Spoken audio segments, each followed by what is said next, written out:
In the book of Jeremiah, chapter 1, there are three things we see there. Number one, the source of the calling of Jeremiah, or the call of Jeremiah. Number two, the scope of his calling.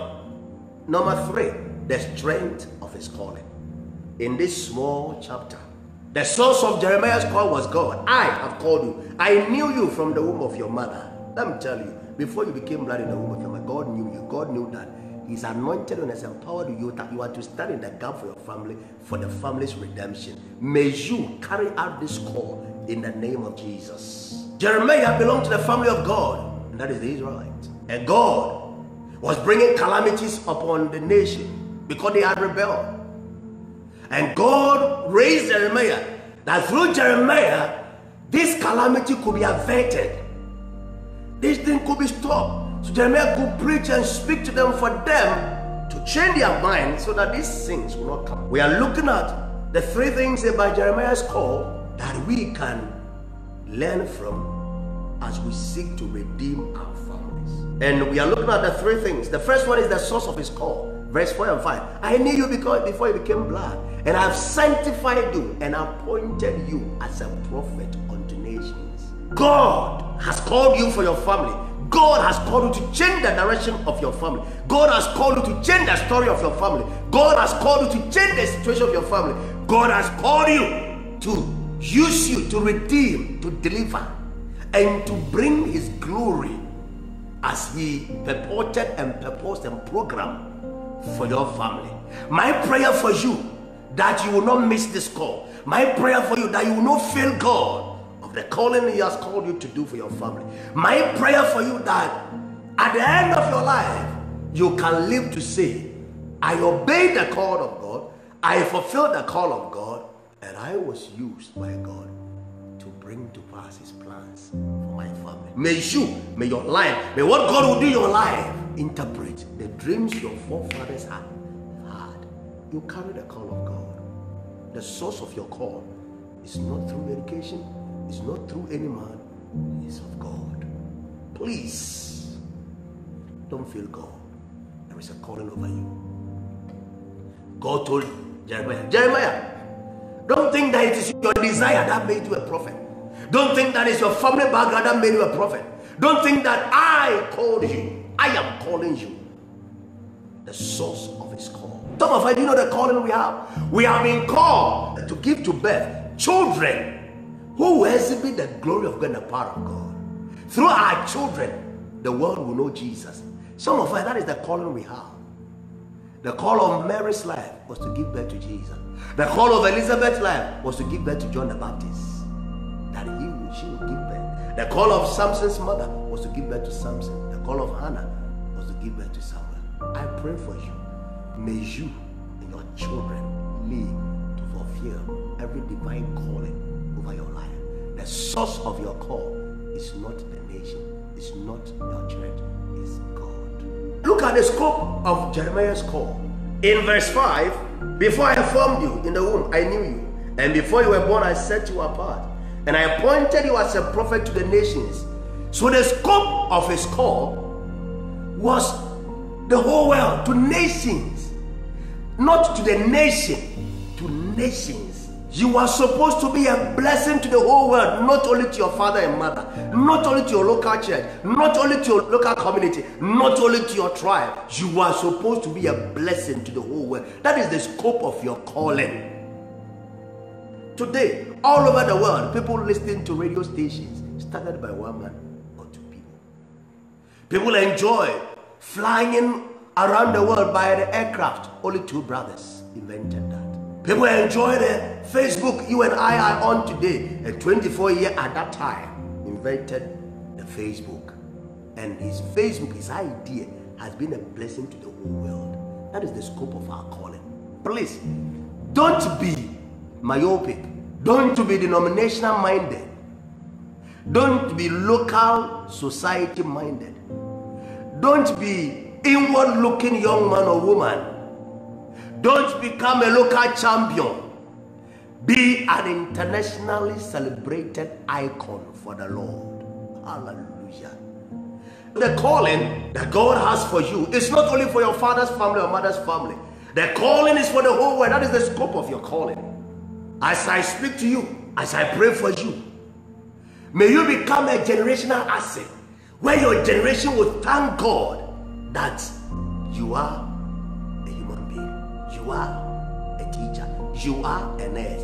You are a man of God. You are a woman of God. You are a singer. You are a preacher. You are a doctor. You are a lawyer. You are an engineer. You are a scientist.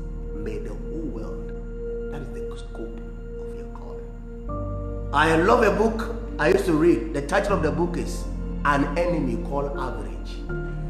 Some of us, we celebrate mediocrity. That is why the small salary, we are enough with it. The small car we drive, the small house we have built or we live in or rented. Whereas God has greater and wonderful luxurious hotels for you to sleep, to preach the gospel, to sing to the world, to teach his word, to be a doctor, to be a nurse. God had wider coverage for you and your ministry. The scope of your calling is not local. Don't be a local champion. So God said that, Jeremiah, don't think you are only a prophet to Israel. First of all, the source of your calling is from me. The scope of your calling is for nations. Jeremiah, you are not to minister only to Israel. Please, if you sing in your church, don't be too arrogant and think that if I don't sing, nobody can sing. Look at some of the wonderful musicians we watch today, we listen to. Look at Dr. Tumi. Look at Tumi. Look at Sinaj. Look at they from Africa, by the whole world. Travis Green, Tasha Cobbs, Barry Jones. They were all born by human beings. But their songs are not only in their countries of birth. The whole world is enjoying them. I pray for you. That is the scope of your calling. Start praying for the world. Interceding for the world. In the name of Jesus. Be a generational asset. Be an internationally celebrated icon. Don't be a local champion. Please, develop the potentials in you. Add value to your talent. Add value to yourself. Don't be myopic. Don't be complacent. Don't think of arriving because 200 people listening to you, 500 people listening to you. Some people speak to 3 billion people, 3 million people, thousands of people. Aim high. Somebody has come out with a song. He said, if you dream big, as big as the ocean blue, for it might come true. Please, the scope of your calling is not only to your local church, it's not only to your local community, it's not only to your country, it's not only to your continent. Continent upon continent are waiting for you. God has anointed and called you to all these things, to all these nations. The world is waiting for you. Nations are ready to welcome you. International media houses are getting ready to interview you. Don't disappoint God. Don't disappoint your generation. Don't disappoint your family. Don't disappoint yourself. Make God proud. Make Jesus proud. Be a blessing to the world. In the name of Jesus. The scope of your calling is the whole world. Remember in Matthew chapter 28 verse 9, Jesus said, go into the world. It is a go into your church. It is a go into your community alone. It is a go into your family alone. It's a go into the world. The commission, the Great Commission, is a commission to the entire world. In Acts chapter 1 verse 8 said, when the Holy Spirit comes, you shall receive power and be my disciples in Jerusalem, Judea, Samaria, and to the uttermost. Jesus has always given us the whole world. Those who have the whole world in mind. The scope of your call. Finally, the strength of Jeremiah's ministry.